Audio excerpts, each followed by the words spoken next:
That's right. I said that about YouTube. What are they going to do? Oh, hi, everybody. Welcome back to another episode of Just Talkin' Tech. I'm Karl, aka The Real Ginger Tech. And to my left here is my co host, Justin, from the Justified Tech section of our Discord. How you doing today, Justin? I'm pretty good. How are you? I'm doing pretty well, aside from the fact that Newegg hates me. Let, F you, Newegg. let's flip things around for once, and I'm gonna ask you first. How have Oh. you been? Is there anything new in your life? Ooh. It just so happens there's a couple things new in my life.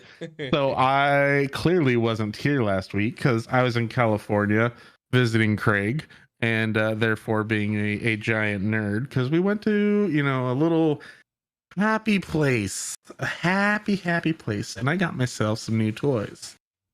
Yes, I had it ready. Oh, I figured. Right. Oh, that's right. It comes with sound effects. I built my own lightsaber. It's great. Yeah, I'm gonna have Custom to do built. Yes, you definitely are gonna have to do that.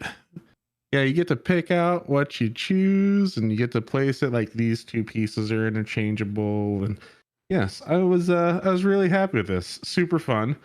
But the thing is I'm a nerd, so obviously I went green. But that wasn't good enough because I had to go. Oh yeah, it makes sounds when you disconnect it. Just to really nerded up. I did actually here before I switch over to the other thing I'm going to show. Whoop. This thing is like solid. You held this. Yeah. This is like a aluminum housing, and it's got some heft to it. Like that's a good like 2 pounds, 3 and then pounds. it opens up, right? Yes. So you can twist, and then you pull this middle section apart. It's even glowing when you take the cover off. That's my Kyber crystal. I did go as far as getting so you pick one color when you build it. I picked green because Luke Skywalker. But then you can buy additional colors.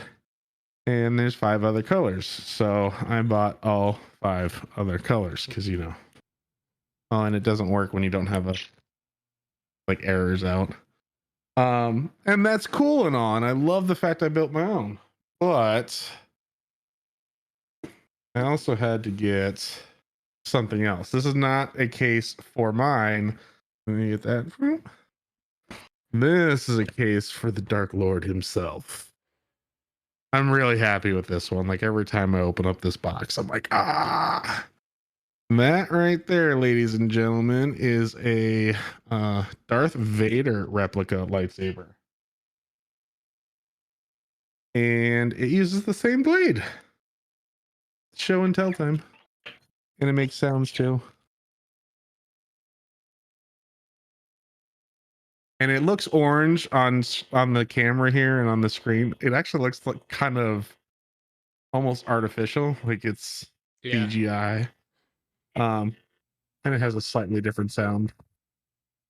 So cool. And doesn't show up on screen very well, but it does make sounds. And so I need another blade actually. I got to find somewhere that will sell just the blades separately or something. I don't know, but yeah. So that's what I got from my trip to California. That's pretty cool. Yeah, super nerdy. Last time I was in Florida, we went and we saw the place. We walked through the place, but we didn't do it. And I kind of wish I did. So. You're going soonish here, right? Again? Yeah, I think so. Start looking now to see if you have to reserve a spot. Because actually not Craig. His wife, actually, my sister-in-law, was looking because he looked and there wasn't a spot open on the day we were going. She just kind of randomly hopped in there and found me. like a 12:05 spot, and I'm like, yes. And so she, even without asking me, just like reserved it right away. So definitely you're gonna want to make sure you can get in. I don't know if it's different because you're going to Disney World. I went to Disneyland, but yeah, it we're also going to be going like in between all the normal busy times, so yeah, it's going to be a pretty off time. Last time that we went was around the same time, and there was and we like went on a not very many people. Tuesday. Yeah, well, I mean, yeah, definitely. Yeah, Good that's luck when on we'll be that. going, But like Tuesday, Wednesday. And it'll yeah, be like when we went to the Indiana Jones show, like it's normally like a packed stadium thing, and it was like 10% full. oh, really? Okay. Yeah. So, but that was last time, and that was a few years ago now. So, Yeah. So, we'll well, that's cool. see. Hopefully you can get one too. My other thing is first print. Come on, you can focus, you son of a. That's off the Elegoo Mars. One of two. Only survived.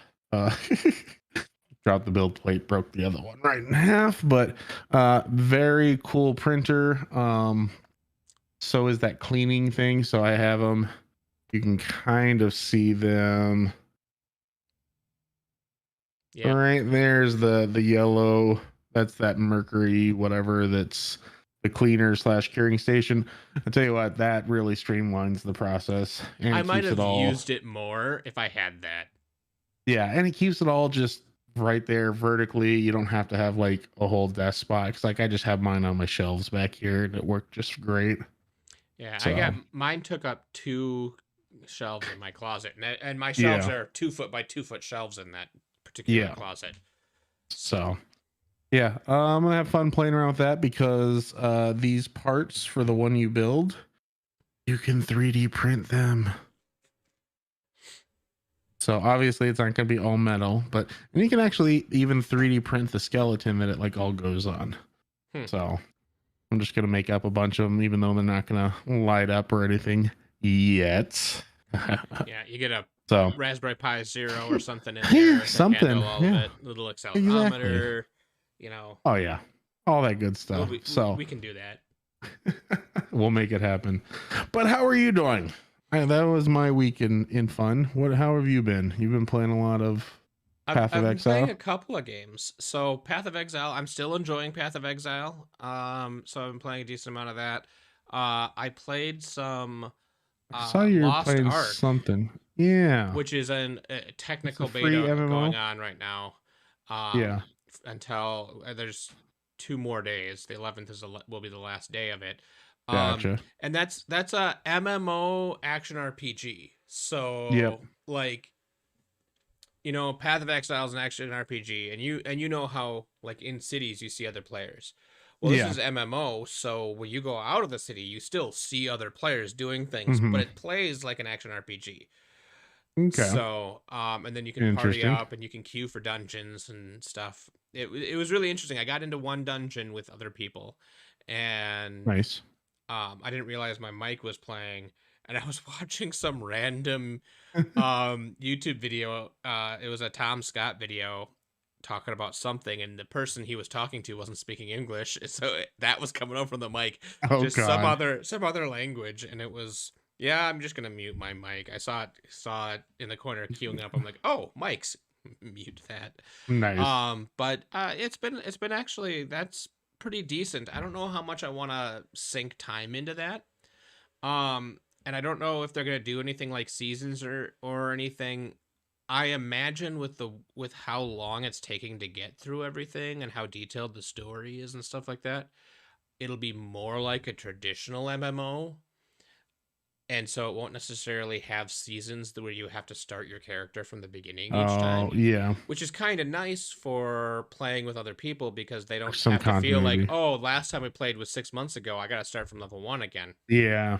You know, because I play a lot. The people that play the games with me, they don't play nearly as much as I do. Yeah. And then I've been playing Final Fantasy 14 still kind of off and on, waiting for the new patch to hit, and that's been delayed by 2 weeks. So of course, everything's delayed. December 7th is the date for that now, with early access being like the 3rd. It's not far off though. No, it's only two 2 additional weeks, so Yeah. it's not a big deal. And I will definitely be playing that a lot when it comes out. I don't know if I'll end up streaming that because I'll be playing with Kelly and stuff. Maybe I'll end up streaming. I don't know, but we'll hurt. see. Yeah. So, well, let's jump into the chat here real quick. We got John Stevens. Hey, good evening, John Stevens. Glad you could make it. And we also got Mark Gump. Let's get ready to rumble. Oh wait, YouTube. Yes, it was awesome. I did give Craig a hard time while I was there. You know, can't let that go by in person. So, but no, it was a fun trip. It really was. So, and anybody else joining us in chat, if you did anything really cool over the weekend, go ahead and throw it in chat, and we'll do a shout out for that too. What have you guys been up to? You know, it's that time of year where we start doing some random stuff. Yeah, and the news is relatively slow. So yes. No, there's a handful of things in here that I got some stuff to talk about. I feel like we don't have much in the way of like real headliners, like just real awesome ones. But there's a bunch of little stuff, like another Lego kit I have to buy. You ready for this one? Let's see it. It's ridiculous. A Lego at. Mm-hmm. This thing is massive. Like you know what the yeah. Look at those guys. They're tiny compared to this thing. Yeah, that's like not 2 quite feet tall, real size, but it's it's pretty close to scale. Yeah, it's 27 inches long, closable legs, sides, removable sides to show off the interior. If you wrap a wire on the legs, does it fall over? Most likely, yes. So, what's really cool is the troop carrier is also fit to carry a Lego-sized Imperial Legion 2. While the set only includes 99 minifigs, blah, blah, blah, blah, blah, it can fit a whopping 40 figures inside. That's a lot of minifigs. 40 minifigs? Like, inside this thing? That's some room right there. So, yeah, this will be an eventual, I will purchase this someday. Because there's little things that I'm just like, do you see what this is right here? It's hard to tell, but those are speeder bikes. Oh, those are snow speeder bikes. Just pop one of those out and gone. I don't know what that is, but I'm assuming that's some sort of locking mechanism. So yes, there's my Lego kit of the week. I'm gonna start incorporating that. I'm gonna find one random Lego kit of the week. So Mark Gum says work. Actually logging into another job right now. John Stevens has been seeing a lot of Lego commercials on TV as of late, 2-3 times a day. I feel like this is the time of the year where they just really rake it in. Like, what do you want, kids, for Christmas? Lego set. Okay. Yeah, it's the point of time where it makes the most sense. You'll see a lot more toys. Yeah, this is definitely the toy season. And there's just all sorts of Legos out there now these days. Like, they're just growing. I feel like every week, they're releasing like a new Lego set. So something tells me they've got some program that's just like, ding, ding, ding, here's a Lego set. Ding, ding, ding, here's a Lego set. No longer people designing. It's just a computer AI. Got it down. So, Mark Gump, what kind of job are you working on right now? Throw it down in the chat. I'm kind of curious. You a workaholic? So, I say we jump right into it. Headliner news. Which one do we do first, Justin? Yours or mine? Whichever. I think we do yours. Why don't you take it away here? Let's change it up. So, Ford, like electric cars. I like electric cars. You like the idea of electric cars, but they're not there yet. Yeah, for me, they're not there yet. Yep. Not quite. They're like this far away. This is getting us a step closer. This is getting us quite a bit closer. Ford is selling E-crate motor. It's called the Illuminator. Illuminator. E-crate motor. So Yes. this motor here connects to a drive shaft of some sort, and it's an electric motor that Ford is selling. That I believe the mounting points line up with the old crate motor engine mounting points, and so you can like just mount it a lot easier than Yes. with like So any aftermarket motor. yeah, a crate motor is pretty much the way it sounds. It is open up the crate. There's a motor that is just pretty much ready to go, minus wiring. Typically like a distributor cap or something like that. Like most everything's there. I'd say 90% of the way, and then you just plug, play, good to go. And then go back one. Yep. Or now two. One more. There you go, right there. So like this is the inside of. I'm just going to swap to my screen real quick. Boom. This truck here, this is an old 1978 F-150. And then you got this guy right here. Like all that room, itty motor. But that motor is crazy. 281 horsepower, 317 foot-pounds of torque. Like Yeah, that's good. It's based on the motor that's in the Mach-E. Oh, that's based on the motor that's in the Mach-E. Interesting. Yeah, so it's not identical, but it's based on it. And but I think this part up here is the electronics that make it work. That's coming. That's not something you can buy yet. Yeah, but the motor itself. Oh yeah, this is the inside of the yeah, so they one-offed this whole F-150 just to really show what you could do. Right. Let's see. I know they were this motor itself here you can buy, and it's sold out in days. Yeah, because all of a sudden you're opening up this concept of being able to take this motor and throw it in your old car that you want to go electric, but you have this big old V8 or something, but you have this great looking classic car. There's your opportunity. Like Larry Brown, who made it. Yeah, that's right.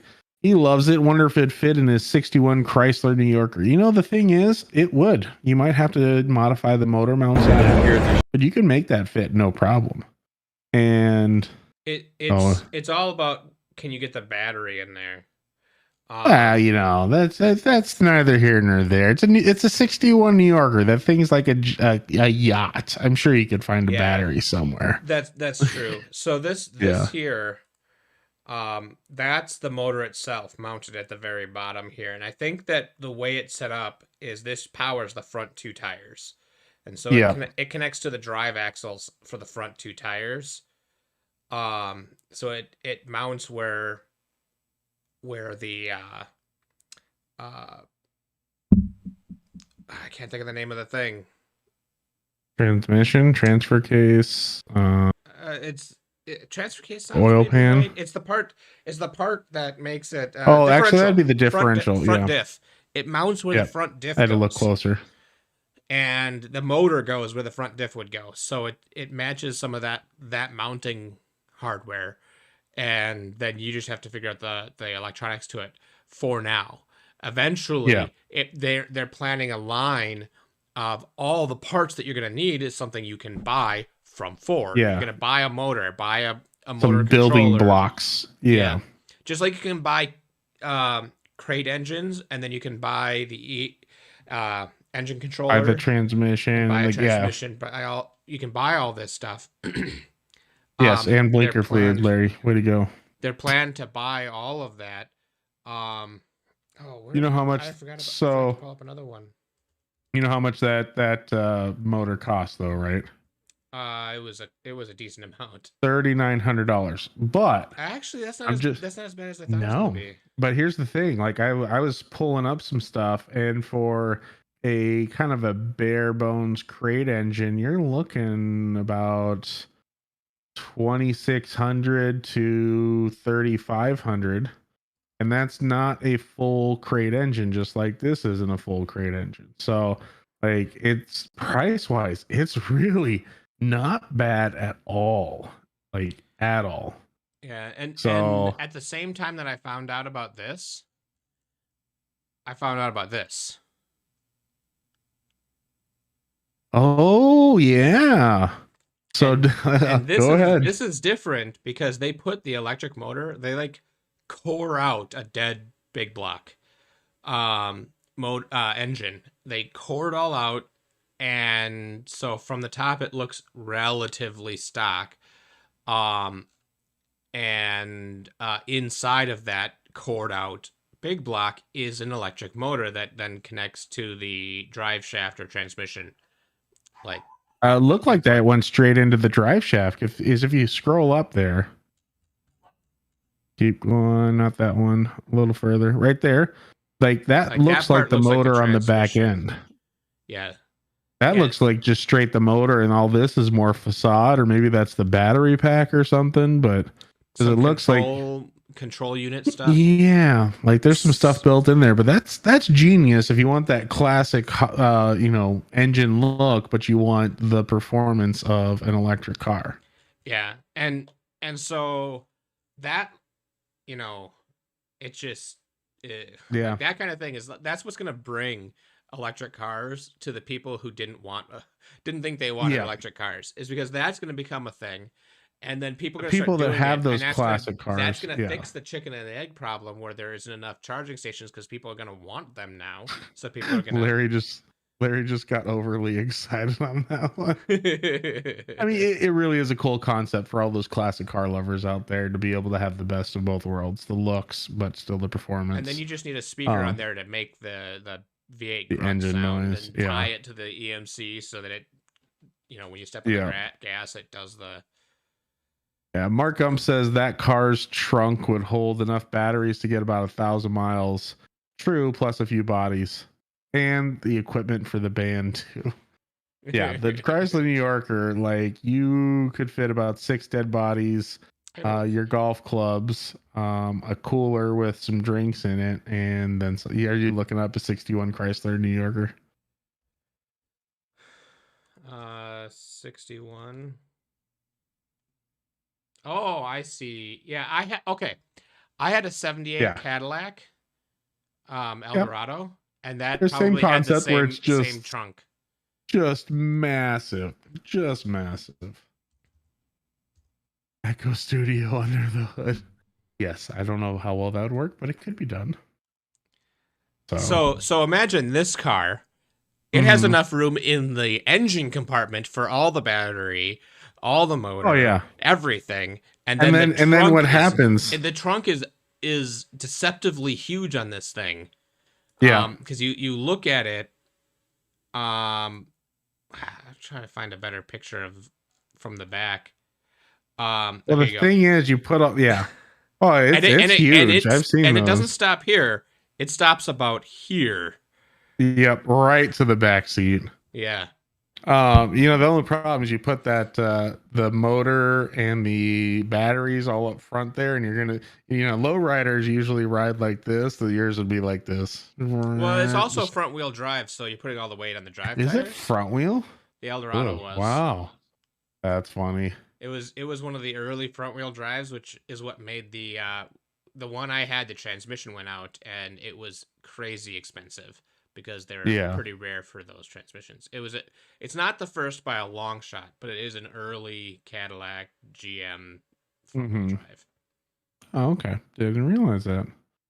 Markham says, I want an electric car, but don't want to be told that is all I can buy. Oh, okay. Yeah. As far as like eliminating the gas powered cars in the world. Yeah. I get that. I completely get that. That's a ways off before they make gas cars illegal. I don't think we're that far off from gas cars being illegal to be sold new. But you still will be able to drive your existing gas cars for quite a while. Yeah, that's what I'm talking about. Like they're not gonna be like, well, you're too poor to afford an electric car, so you're under arrest. Like there's no way they're gonna do that in the near future. New York moves to ban gas cars by 2035. So what do we Just get? 14 years. Matching Yeah, but that's New California. York. They're not actually. California's not going to do that shit either. And that's the same thing though. No, California apparently already passed the law. But the law is by 2035 you can't sell new gas cars in California. But California is always like jumps on that bandwagon early. They've got the huge emissions laws. They've got the strictest in the country in emissions laws and stuff like that. So, really, California is 2035, but there's another country that's doing it sooner. I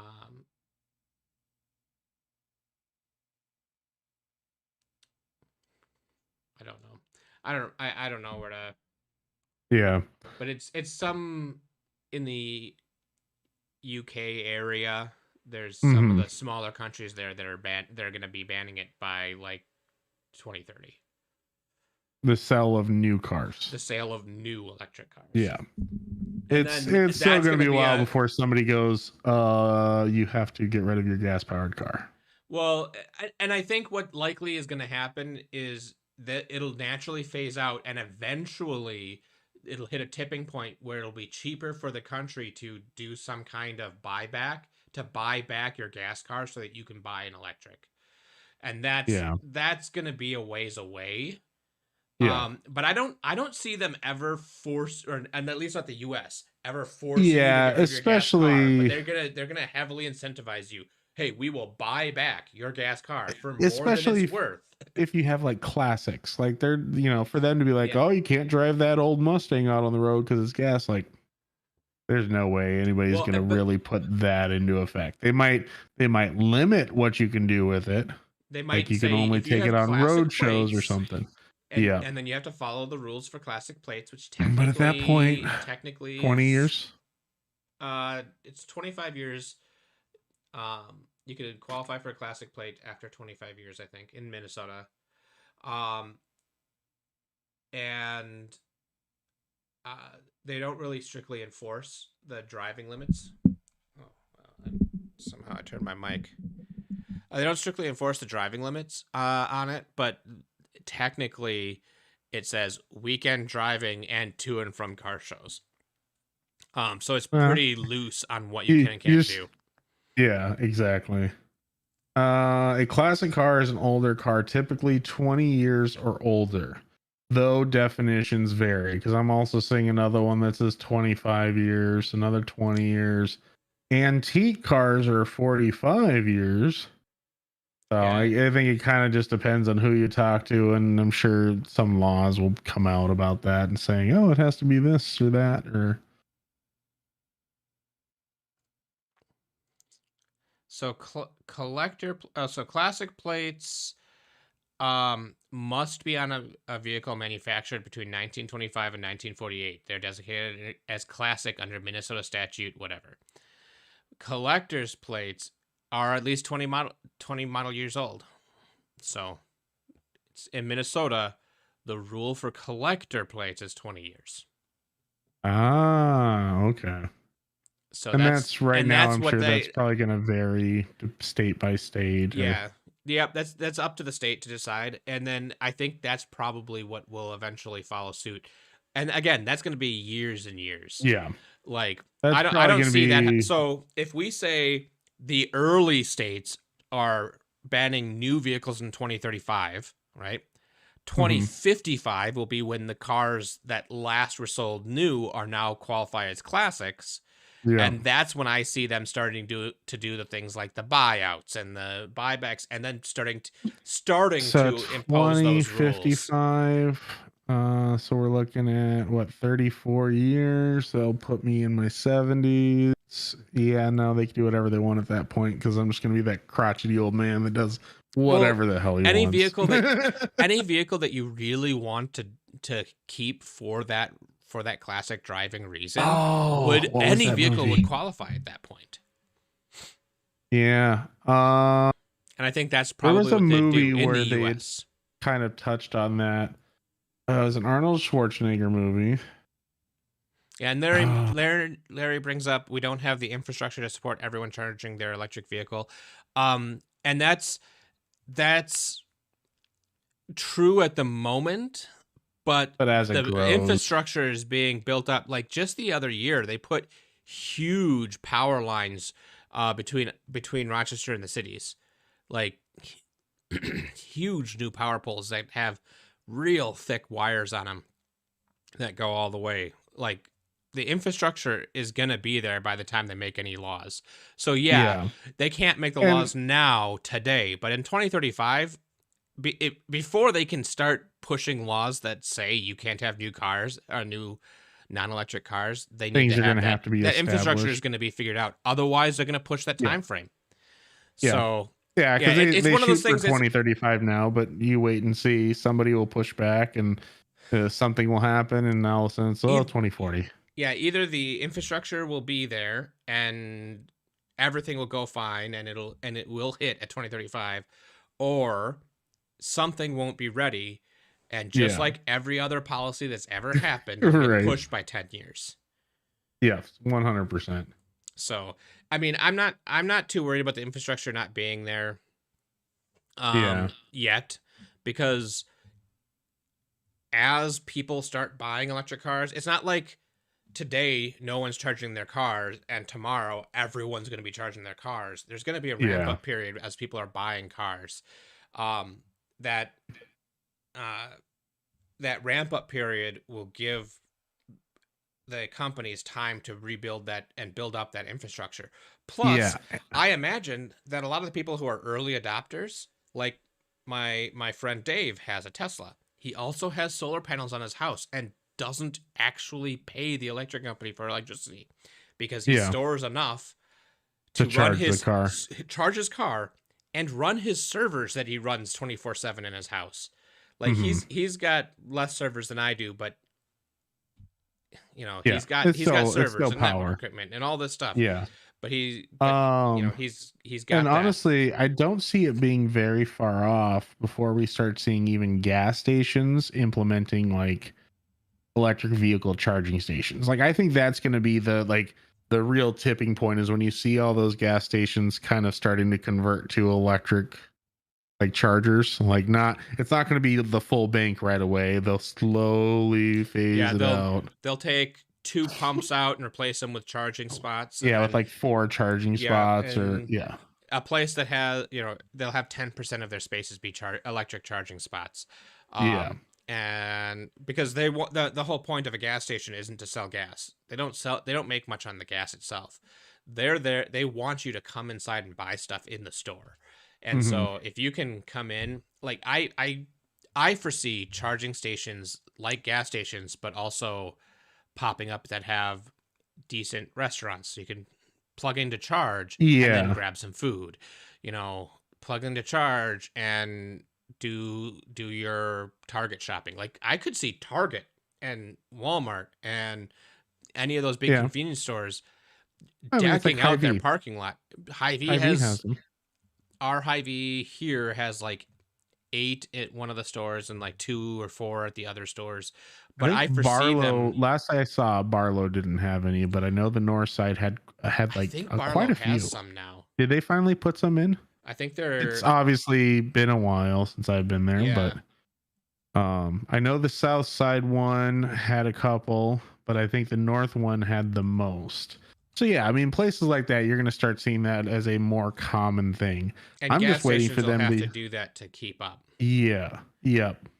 And then they'll have to provide something for you to be able to do while you you just play games on the touchscreen. So I finally rode in a Tesla because Craig has one. I still want to ride in Dave's, but it does not have one yet. It doesn't? Okay. But yeah, that Tesla, that thing, my brother's a bit of how do I say this, Craig?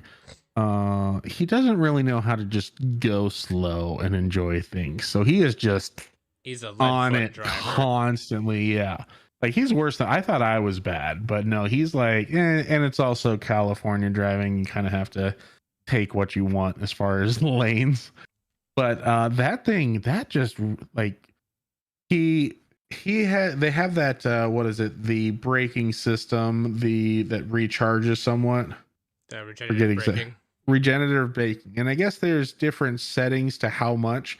So when he was just putzing around, he never really touched the brake. He just the regenerative braking and the sensors brought him to a stop when he came up to like a stoplight or something.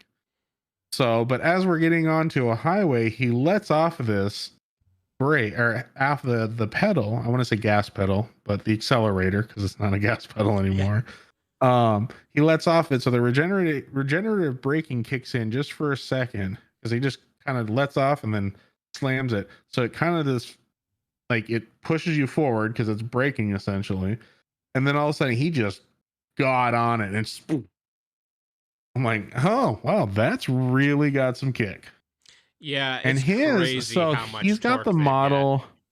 He's got the Model S, right? And that's Yep. the basic like car style That's one. the first car style one. Yeah. The Model So 3 I would consider basic. yeah. Because there's the Model S is the $100,000 car. No, Model X Model is 3. is the He has model. the Model 3. Okay, so then he's got the one with the Like the SUV. Or not Oh. SUV, the not SUV, the sedan. That's the word I was looking for. Yeah. Like just a basic 4-door, normal doors. Okay, when you open the door handle, did the door handles pop out, or did you have to thumb and do it? So that's a Model 3. Thumb and do it. The that presenting door okay. hand is a Model S. Those are the $100,000 cars. The Model Yeah, no, 3 he didn't pay that are much. actually so the S's can be faster. Yeah, because that's what you can get the plaid version in, right? Is the S and the S and the so the base like his base model, like he got the long range, but that's got like a 0 to 60 in like 4 seconds, which is pretty impressive. And then you obviously get like the bigger versions. But yeah, he's got the self-driving package, he's not in the full self-driving beta, but that's pretty interesting how that works. You tap a button, you double tap on this little lever that you're like drive reverse select or whatever, and then yeah, it was pretty cool. Still don't like the look of the cars, and there's one thing that really bugged me after sitting in it, and I don't know if they're all like this, if it's a new thing or it's just a Model 3 thing, but when you sit down, there is no cluster right in front of you. That's the Model 3 and the Model Y. It's a cost savings. I don't like it. I really like that. I want to be able to see right here. I still want the pad there. That's great and all. But you need your basic everything you need right here's in front of my you. speed. I don't want to have to look. I know it's not much. Your speed, does he have the heads-up display? No, there's no heads-up display. You can get the heads-up display on them, I'm pretty sure. And that solves some of it because it doesn't actually put a screen in front of you, but it puts it on the window. And that can help. But yeah, no, I completely agree with you. It was a cost-saving measure, so they don't have to have two digital screens. They only have one digital screen. You can have one super basic. I don't need. All it needs to do is just the basics. But okay, so look at the interior of the Mach-E, because that's probably what you want. It's got the vertical. It's got the vertical display in the middle, but it has like a little display. It's a much smaller display that has limited information, but it's things like error lights, your speed, and the really like important what's your stuff. Status. Yeah. Yeah. And that's exactly what I want. It's just a little one, but it's enough. It gets the important stuff right there. And yeah, and you do eventually get used to looking off to the side. To it, but... and Tesla's not the first people to do that. Did you know that? Was it the Saturn? Saturn? I've seen it in other cars, and I'm just like, the Saturn. Was it the Saturn that had the? Yeah, see the Mach-E. I'm looking at the interior shot. That's all I want. Is just something right there, just the basics. Yeah. Okay. So check this out. That was the Saturn from like that is 90s. Atrocious. I knew somebody who had one of these, and like you can get used to it. People did get used to it, but I don't even understand why they did it there. Yeah.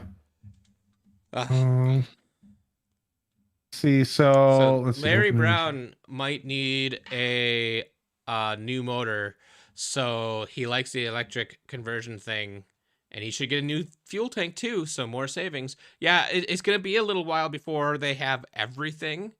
But you but you at least but you can start planning out for now. it, and yeah, it's a really cool idea. John Stevens says here in Struthers, Ohio, I believe, I would have to drive 35 miles to charge at a station. Yeah, see, and that's where I'm kind of running into an issue here. We had talked about this a ways back. There is 2 charging stations that are open to public use that seem legitimate, that have good reviews at my local Hy-Vee. And then Justin had pointed out 2 other ones, one at a hotel that has some janky, like, I don't think they're fast charging stations. I think it's like, oh, you stay at a hotel, because like the boxes, they were wall mounted and they're only like this big. All right, so like from what I could tell. So I feel like they were just standard 110. Okay, if we take out the Tesla charger and look here for a few years. Oh yeah, Larry says his Walmart has 10 charging stations. And they're getting there. It just they aren't everywhere yet. So I mean, if Struthers has 2 fast chargers. One's at a Hampton Inn near a Texas Roadhouse. Is it actual fast charger? It's, well, let me see. Well, because I'm pretty sure that's what that other hotel one had said, and I don't understand how it could be a fast charger. Oh no, this is just a plug that you're allowed to use. That's how the hotel was, because they expect you're going to charge overnight or something. And you have to bring your outlet in. Okay, so there's one. See, it gets a little tricky when you're not a Tesla owner. I gotta take. And I think that's going to be the next big leap. Is don't allow the wall plugs. There we go. Yeah, okay, so there's a slow charger by a Nissan dealership and a fast by a, what is this? LF Donnell Inc. car dealer. So these are at car dealers. There's a couple of chargers. You got to be careful, because that was the one that, so yeah, that's one of the ones you pointed out near me, where when I looked into it more, it says Volkswagen vehicles only. So like the dealership could go, no, you can't charge here. It's probably you bought an electric car through us, we'll let you charge here. You didn't buy it through us, we're not gonna let you charge here. Yeah. So, but I honestly I see that growing, because right now it's not what? There's a church nearby, but yeah, that is a ways away. That would be, I don't think it's 35 miles, but it's but honestly, as you start seeing like the Lightning, which I want to show this interior, this is the interior that it should be.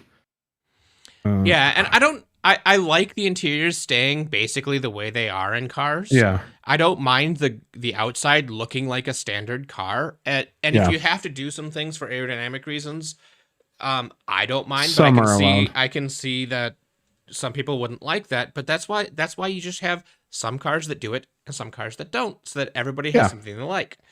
I mean, that's how gas cars are now. So right. You know. Yeah, and like, but there's a lot of people who don't like the look of a Prius. Oh, I think Priuses are ugly. I think Teslas are better than Prius. See, to me, I don't Teslas mind the are Model just a new S. Prius. I don't mind the Model S. Well, they maintain more of the normal car shape. Priuses are triangles. The Prius is a hatchback. Yeah. Priuses are triangles. Teslas are more normal car. The Model Y, X and Y they're very similar to a Prius, but I don't like the Prius. But I don't mind the lack of a grill personally, but I get that some people like that look, and there should be an option for those people. And honestly, and that's what's going to really bring about more chargers as you start seeing the Ford Lightning, more of the Mustang Mach-E's, more of these other cars, because Tesla is really, I'm not gonna lie, they've been at the forefront of this. I mean, I'm not going to deny that one bit. I'm not saying they make a bad car, I'm saying they make an ugly car. No. But well, it doesn't match your taste, which is absolutely fine. Everybody has their opinions. That's why there's cars of different body sizes. I'm just messing around. But yeah, Mark will stick with the Lamborghini Aventador. But anyways, as these other companies are bringing out these electric cars, there's going to be more of a need than there was before, where it was Tesla's was a need everywhere. So you're gonna, I honestly believe, like within the next 3 to 5 years, you're gonna see fast charging stations for standard connections everywhere, or Tesla's going to be what, in my opinion, and Craig and I kind of talked about this, and I don't think he agrees with me. Tesla's going to start including a universal charger at their charging stations and make you pay for it versus, if you own a Tesla, you get so many miles of free charge. Tesla's got a plan for that. They're working on it, but it's going to be whoever comes to, or whoever gets it out first, I think. Because I mean, if Tesla could make some money off of just charging people to charge, that's a moneymaker. I mean, that's what BP does. I mean, they charge us to give us gas. Theirs is just quicker. So it's I think Tesla opening its chargers to other vehicles. You probably would need to have your own adapter, is kind of the thing. Yeah, well, but they were also talking about possibly having like swipe a card as a deposit or something, and then you can something would open up and all of a sudden you can use an adapter there. And that, I think that would work, some kind of adapter that's attached so you can't steal it or some way. I mean, there's plenty of options. I mean, in all reality though, would it be that difficult to just have a charging station that has two different types of plugs? No, because I've seen it happen in Podunk, Waterloo. It's one charging station and you just choose which plug you plug in. So and it all depends on the style. So the Tesla chargers are all DC chargers, where the standard charger for non-Teslas is AC, and so non-Tesla owners would either need to convert it from DC to AC, or they would need to only people with DC fast charging as an option to be able to use it. I'm pretty sure Tesla doesn't do AC charging. They convert it all to DC outside. So on the topic of electric cars, there's one company that really hasn't touched in the electric car game yet that I think is a horrible idea. Justin and I were talking about this. It appears as if Apple has intentions of marketing some sort of self-driving vehicular device all their own, because Apple apparently, as I read through this, has been picking up all sorts of engineers or developers for electric vehicles. Most recently, it hired Christopher C.J. Moore to work on its self-driving software, who's going to report to Stuart Bowers, who is another Tesla associate who was the vice president of engineering. But wait, there's more. It just skipped down to Apple's electric car project, codenamed Project Titan, remains shrouded in secrecy. But after Ford hired away the head of Apple's car project, Doug Field, Apple replaced him with Kevin Lynch. Also hired Ulrich Kranz, former co-founder of Canoo, who helped BMW on its i3, i8. And it also had poached Andrew Kim from Tesla, along with Tesla's drive system expert Michael something, and vice president of Steve McManus. Like, there's we got like 6 people here that they've poached recently too. So I think they're up to something big. And I can tell you 3 things right now with certainty. One, it's going to be the most expensive EV out there for its class, because it's Apple. 2, it's going to have an end user agreement that you're going to have to read. Nobody reads those. before you can drive away with it. And 3, if you break a headlight, they're just going to tell you need to replace the whole thing. Justin, how did you phrase that earlier? Okay. If Apple makes a car, you'll come into the Apple repair station with a chipped fender, and they're like, "Oh, your quarter panel has a chip in it, so we can replace that quarter panel for you. Your car won't drive with the chip in the quarter panel. It won't drive. You can't use it. You have to replace that quarter panel. So we can replace that quarter panel for you. It'll cost $15,000. But you know what? A brand new car is going to cost you $25,000. You're almost all the way there. You might as well just buy a brand new car. No, I can't let you leave with the chipped quarter panel. It won't drive that way." Yeah, no, can't do that. Sorry, just not allowed. So yeah, I am curious what Apple has in mind for a car. It would be interesting if Apple's like partnering with somebody and you'll have an Apple powered I'm almost self-driving wondering vehicle, and that Apple's not actually making the car. But I wonder, because there's a lot. It's not just software. Let's see. Co-founder of Canoe, who helped the BMW, the a designer for Tesla, and a drive system, whatever that guy's name is, and a car interior exteriors engineering vice president. Like, if it was all software guys, I would be 100% there with you.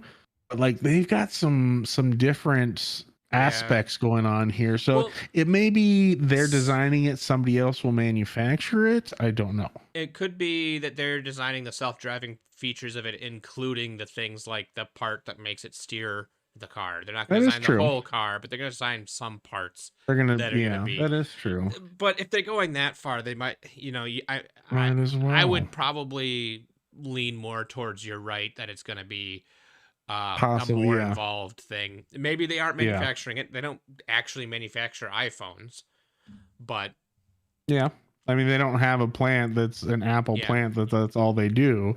They're sourcing that out, and maybe they're going to hire on a small company to just start producing their cars the way they want it. It's like Google with the Pixel phones. Yeah. They have somebody else build it. Larry mentioned some Yahoo steals your cable where you're charging overnight. I think that's about charging cars. I'm pretty sure that electric cars, I know Teslas do, but I'm pretty sure electric cars lock the charging cable to the vehicle, unless you have the key fob nearby. When you're nearby with the key fob, you can take the charging cable off. But if you're not, that it gets locked to the vehicle. I'm sorry, the street is not certified to be driven on in your Apple vehicle. Yeah. It'll do that, and at the same time follow Apple Maps and drive you into a river. No, because everybody's just going to learn how to sideload Google Maps onto it. I mean, even Tesla's using Google Maps right now. Is Tesla using Google Maps? They had their own for a while. Craig and I were talking about it. Yeah, so they're using it for now with the intention of eventually doing their own mapping system. Was what I had last read about it. I think you should get a patent on selling high performance electrons so we can get a cut of the money. And apparently Larry thinks that everyone can have an opinion even if it's wrong. Are you trying to say that I'm wrong? Let's be honest here. I'm Karl. I am the real Ginger Tech. I am never wrong.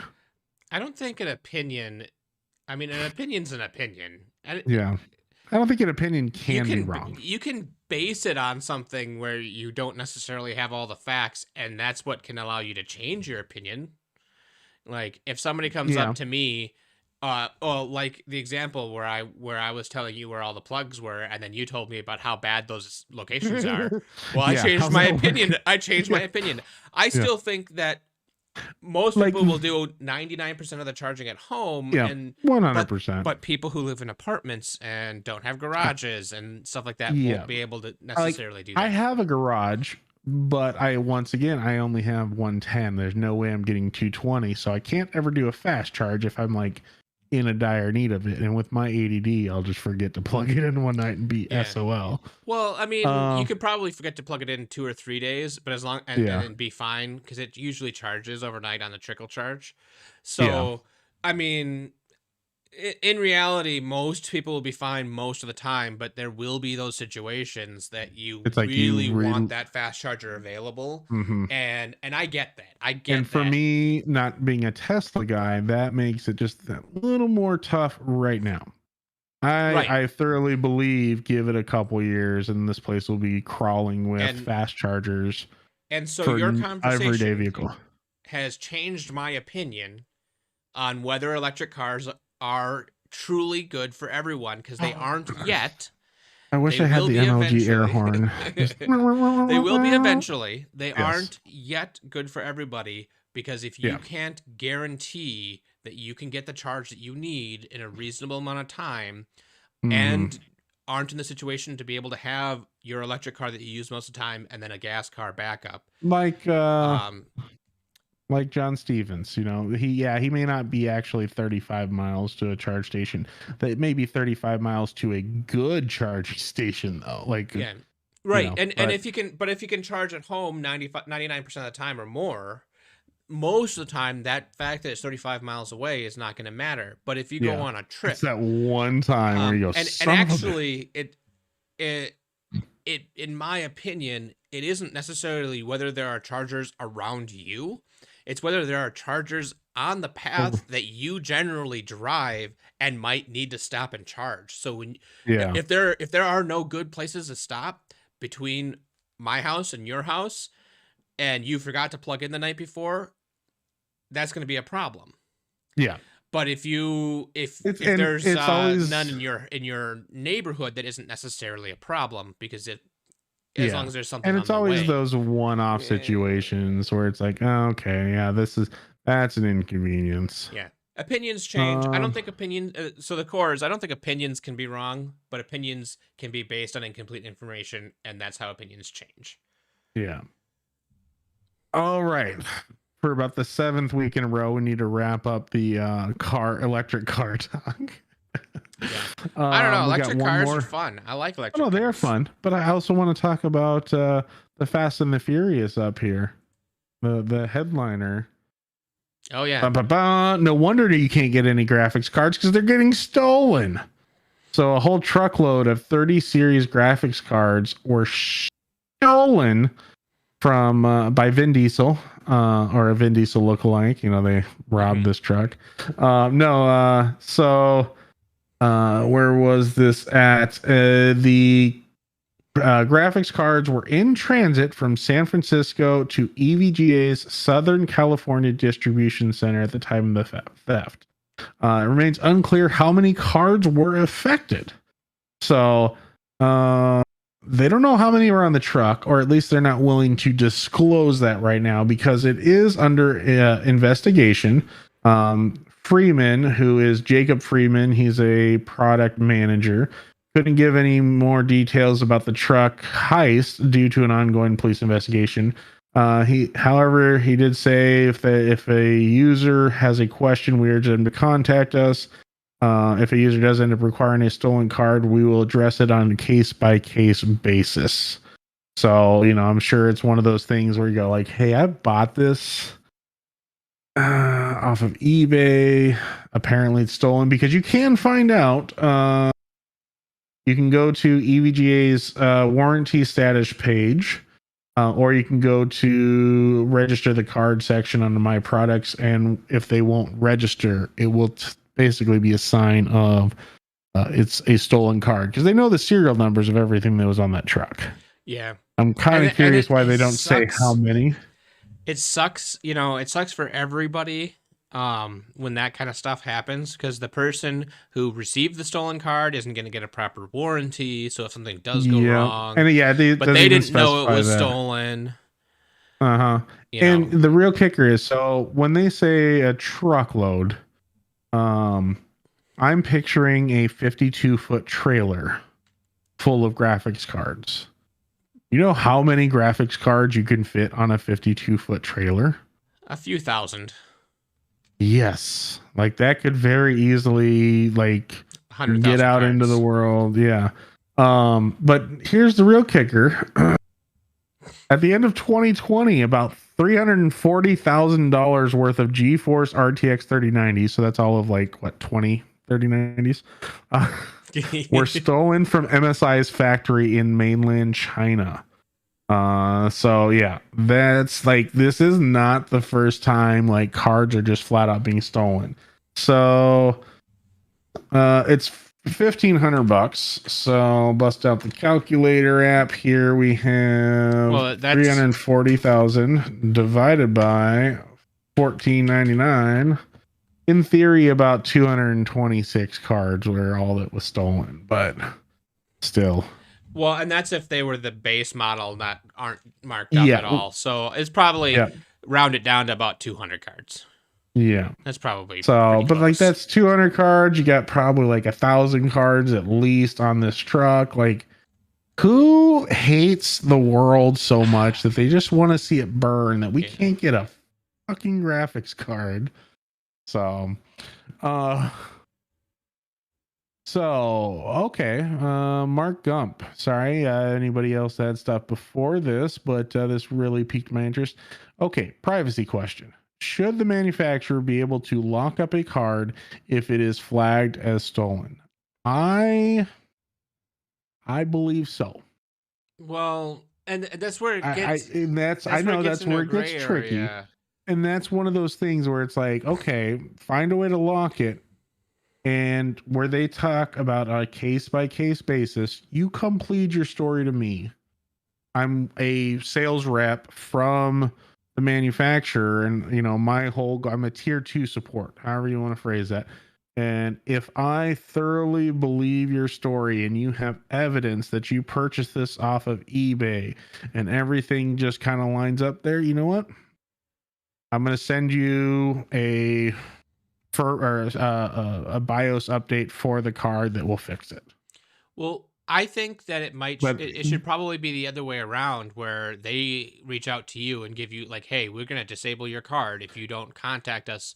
Yeah. And then you contact them and they say, hey, how'd you get this card? I bought it off of eBay. We need the seller's information. We need all this. Send me all this stuff so that we can track and figure out who did this. And then they should do that. They shouldn't. Oh no, I'm not just saying just to lock up a card, period. I agree, you know, give a heads up, do a warning. You know, I mean, you have all these programs that will stop working after 30 days. But you have 30 days to let us know. The privacy then is, how do they know? Well, how do they find that stuff out? How do they? That's going to be the real kickers. There's really be like no way for a driver that has a list of serial numbers in it, that if it's on that list of serial number, then throw up a warning message. Like, as long if it doesn't phone home, you can get the serial number through the driver. I'm pulling up GPU-Z to see like how easy it is. It should be on there. Driver version.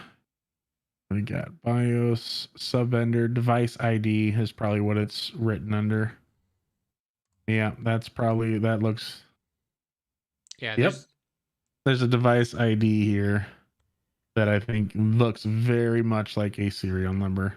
So yeah, it wouldn't take much to actually get that information. And if it's one of those things that like this, all that's happening is that the driver knows about which cards need to be disabled, and the driver disables the card at a certain point, and it never like phones home personal information and of how to contact the people. Yeah, like it never relays anything back.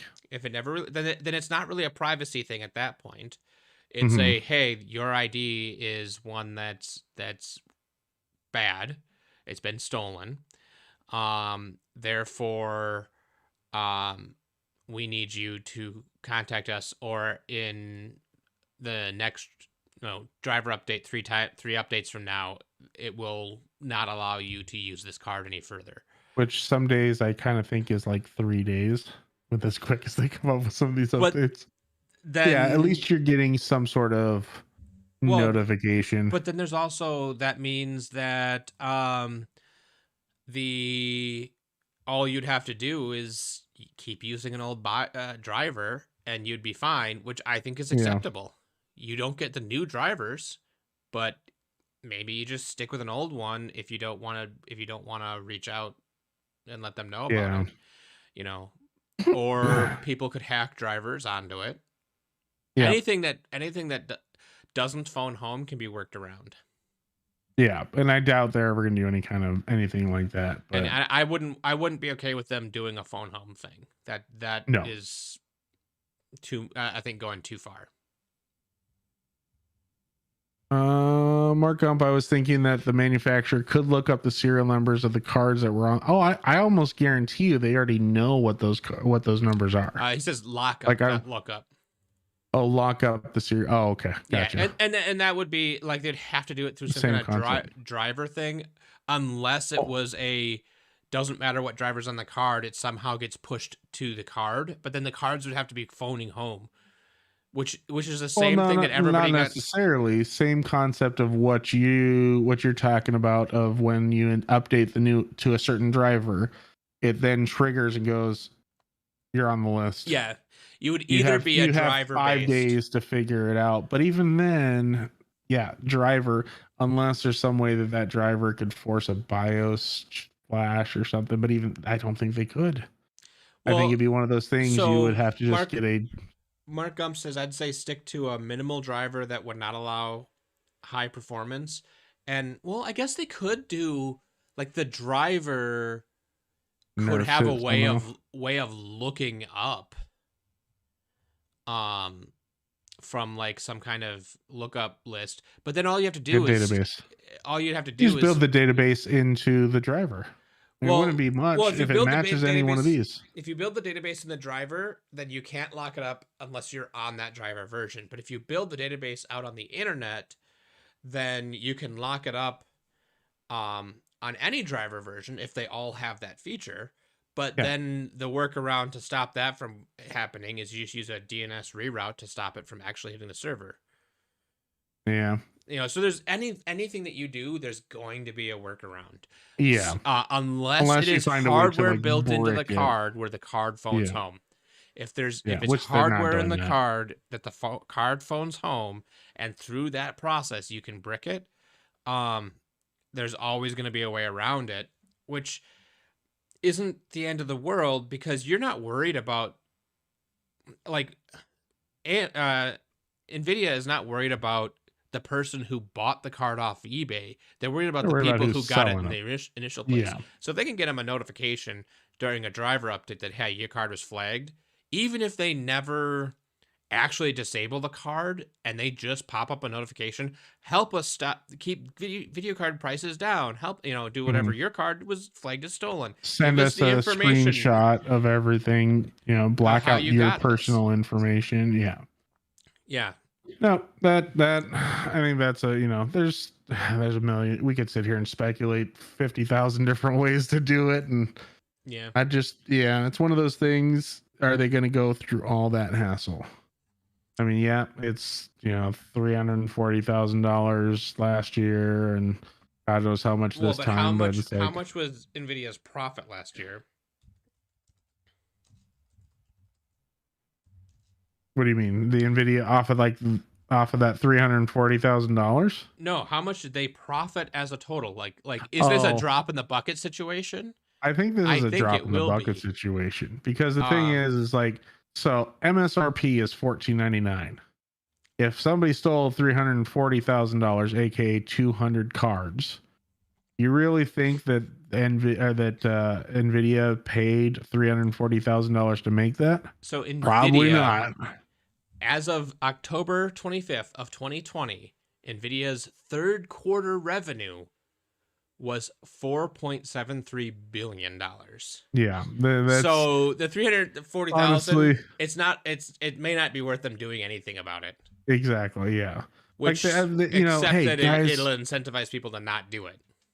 Yeah. Hey, IT department, I need you to whip me up a site that we can punch in serial numbers and see if stuff's stolen. And then we can work with people case by case basis. That's a hell of a lot cheaper than hey, IT department, I need you to somehow build a whole database into a driver or have a driver access a database to track these motherfuckers down. So, yeah, some it looks people like are they're just making jerks.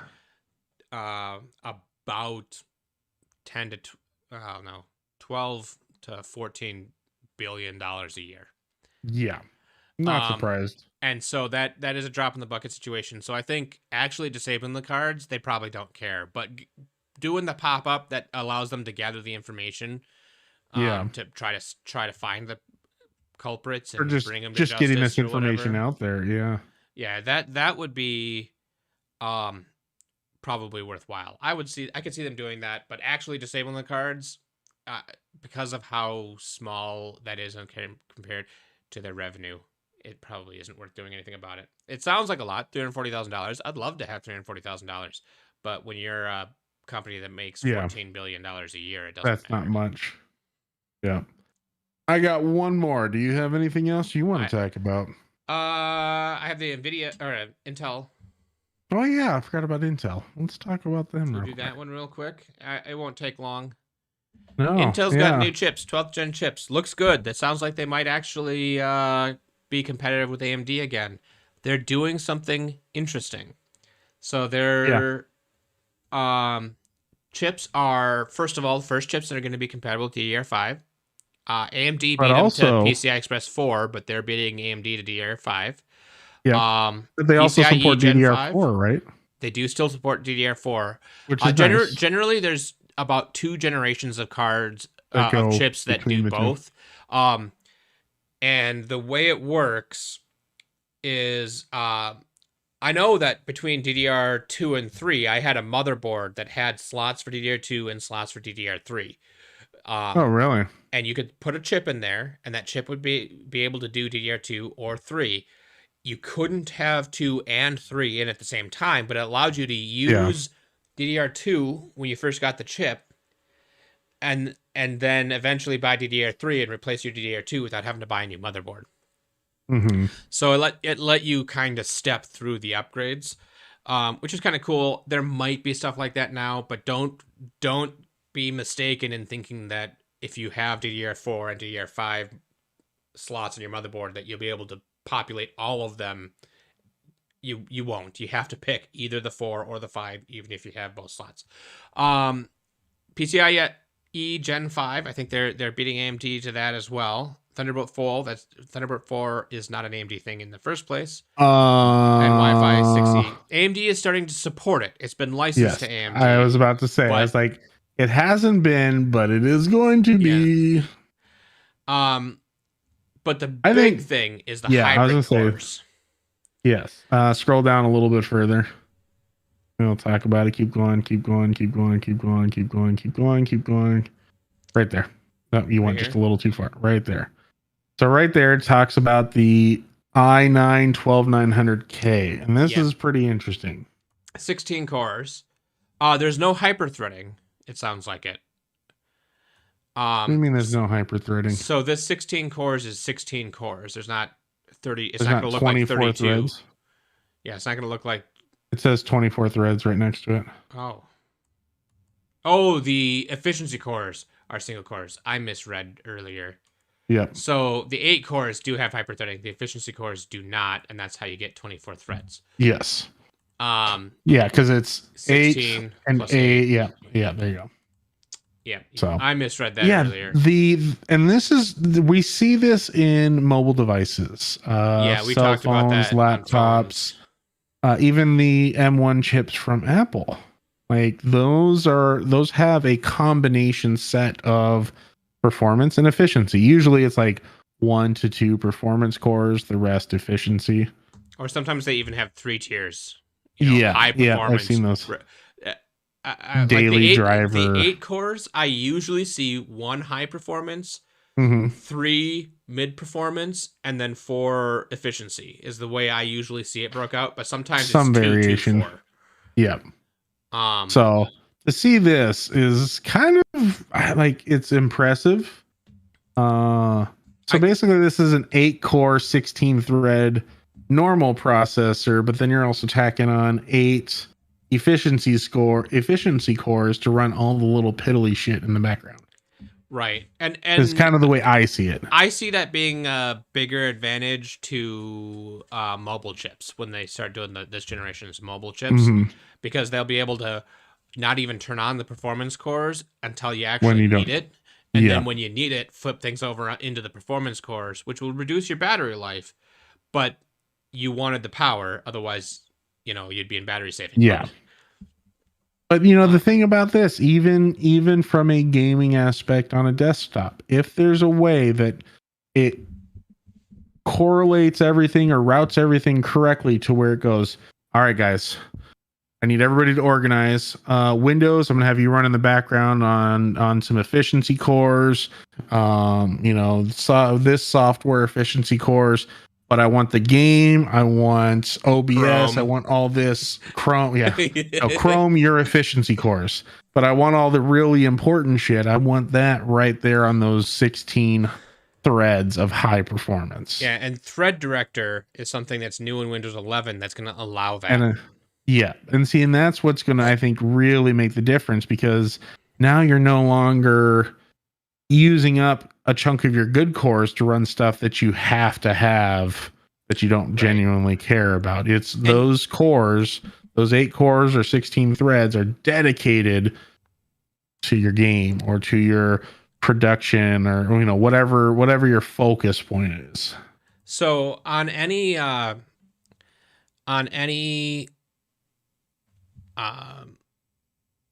Windows PC, you can do that manually on Windows 10. You can go through and if you go into Task Manager and you right click on it, there's set affinity. You can tell it which processor cores to run on. So you can actually it is doable, but how many people are going to actually take things and do that? You can do it all manually. That's the key for this Thread Director, is it's taking all that manual work that people have been doing and doing it for you. It's being able to determine on its own what processes need the performance cores and which ones don't, and shuffle them around as necessary. So that'll be pretty cool.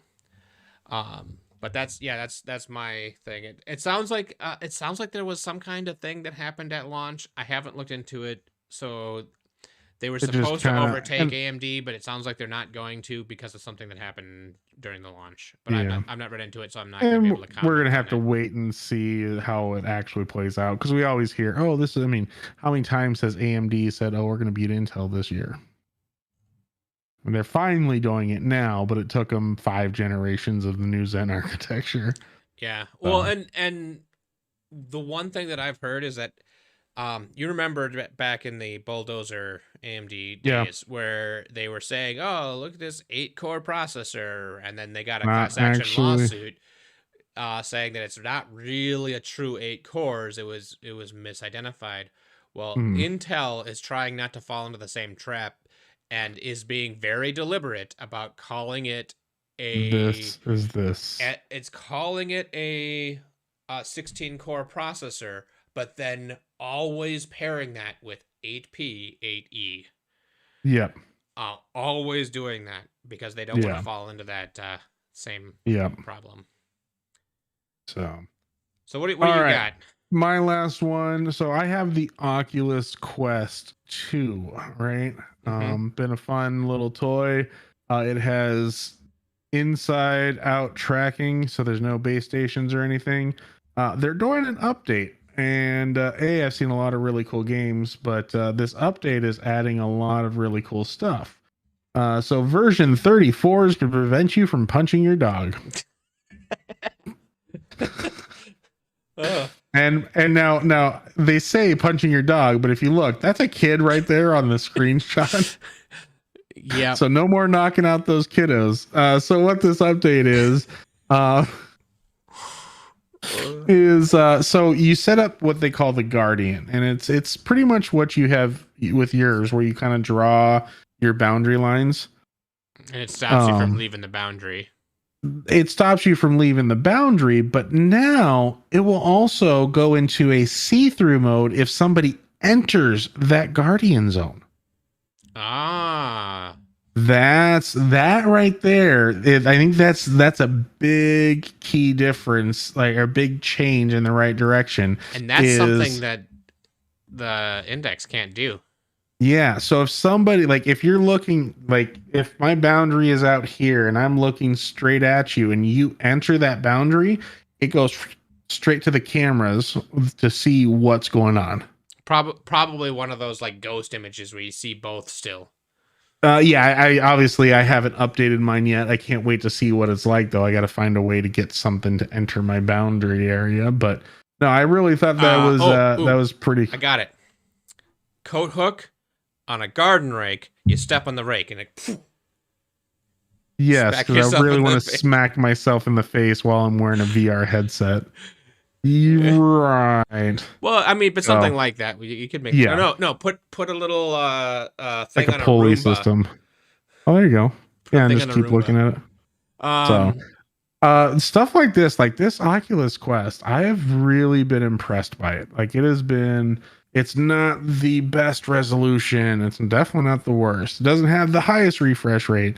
It still has good refresh rate. Like, for the fact it all runs on a standalone headset, and I mean, I don't have Wi-Fi 6. I can remote into the computer and run games off of it, and it runs. You might see some stutters here or there, but if I had Wi-Fi 6, I don't think I'd notice a thing, and it's all wireless. Yeah. Oh. Yeah. And so that's a benefit. That type of feature there is a benefit of inside out tracking, because those light boxes, which are really cameras, but they're doing like infrared, like whatever. They're not going to be able to tell that something that doesn't have those sensors on it has entered the area. Yeah. Versus this is anything is coming towards you, it's going to wait a minute. Now, the Valve Index does have cameras on the headset, so if you're looking right at stuff, it maybe can do something to figure it out. Honestly, I don't think it'll be as good. I feel like it probably could be close, though. Like, if with some software tweaking, you could probably make something. Well, but it's only got the two front facing, though, so it won't be able to tell something comes in on the sides. Where your inside out tracking has like 7 cameras on it or something. Yeah, something like that. But yeah, no, it's been a fun toy. So I just thought that was really cool, and a step in the VR world. Maybe some people like punching their dog. I will punch you if you like punching your dog. Just know that. Hey, I said some people. I'm not saying you. I'm just saying, anybody out there, you like punching your dog, I like punching you. So, no, I'm just kidding. But all right. Well, I think we are going to wrap it up there. Hopefully you guys had a good show here. I want to do a quick shout out to, I'm sorry, before we do, Justin, do you have anything else you wanted to throw out there? No. Okay. No. All right, quick shout out to the chat here. Mark Gump, Larry Brown, huge supporters. You guys are always here, along with Bill Wilson, who says Joe's putting in a charging station for you. Is that so when I come and visit, we're good to go?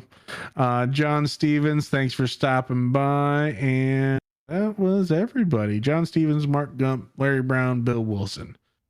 It's like the original cast right here. The guys that are always here. Do appreciate it. Hopefully you guys enjoyed. We will be back next week. Same tech time, same tech channel. All right. Well, we're off. Thank you and have a great night. Bye.